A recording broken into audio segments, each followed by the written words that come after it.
Assalamualaikum warahmatullahi wabarakatuh.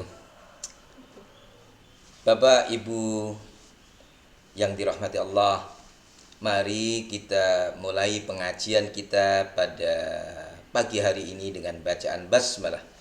Bismillahirrahmanirrahim. Ayat yang kita baca dan kita fahami pada pagi hari ini ialah Iyyaka na'budu wa iyyaka nasta'in, yang biasa diterjemahkan hanya kepadamu kami menyembah dan hanya kepadamu kami memohon pertolongan. Penggalan pertama, Iyyaka na'budu, hanya kepadamu kami menyembah. Para ahli tafsir memahami bahwa pernyataan ini adalah penolakan serta ancaman bagi orang-orang yang menyembah selain Allah Subhanahu wa ta'ala.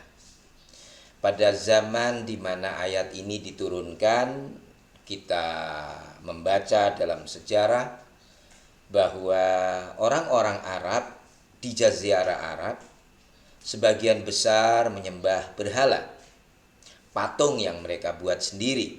Juga ada yang menyembah matahari, bulan, bintang, dan ada yang khusus menyembah planet Mars. Di luar Jazirah Arab, orang Parsi sebagian menyembah matahari. Demikian juga sebagian di antara mereka ada yang menyembah gelap dan terang. Di tanah yang sekarang dikenal sebagai Sudan, kabilah di sana saat itu ada yang menyembah binatang, terutama adalah ular. Pada zaman itu tentunya di Indonesia, ya, sampai hari ini pun masih ada animisme dan dinamisme. Animisme. Ya. Selain itu juga pada saat itu yang kita kenal sekarang sebagai agama Kristen adalah juga menyembah Tuhan Bapa, Tuhan Anak, dan Ruhul Kudus.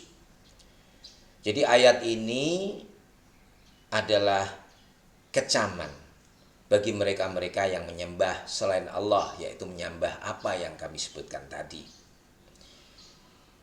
Makna kedua dari penggalan pertama ayat ini, Iyyaka na'budu, adalah pengkhususan bahwa ibadah hanya pada Allah dan menghadirkannya bahwa ia ada di dekat kita.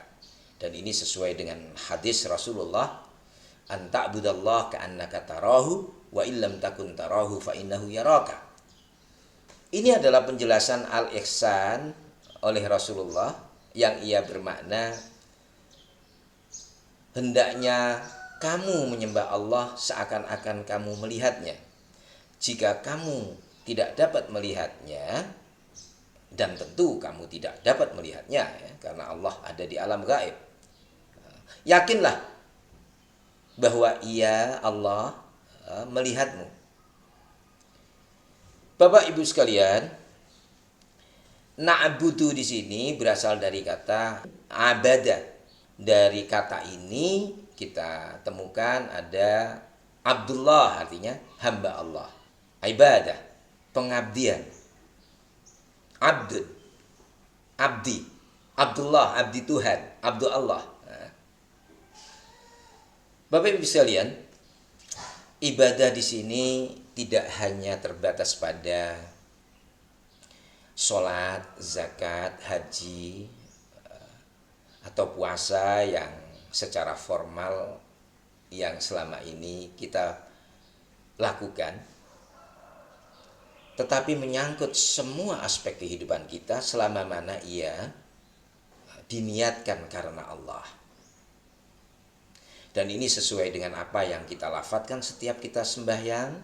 Inna sholati, sesungguhnya sholatku, wa nusuki, dan ibadahku, wa mahyaya, dan hidupku wa mamati lillahi bil alamin, dan bahkan matiku adalah karena Allah. Dan ini juga sesuai dengan firman Allah, wa ma khalaqtul jinna wal insa illa liya'budun, dan tidak aku ciptakan manusia dan jin melainkan untuk menyembah.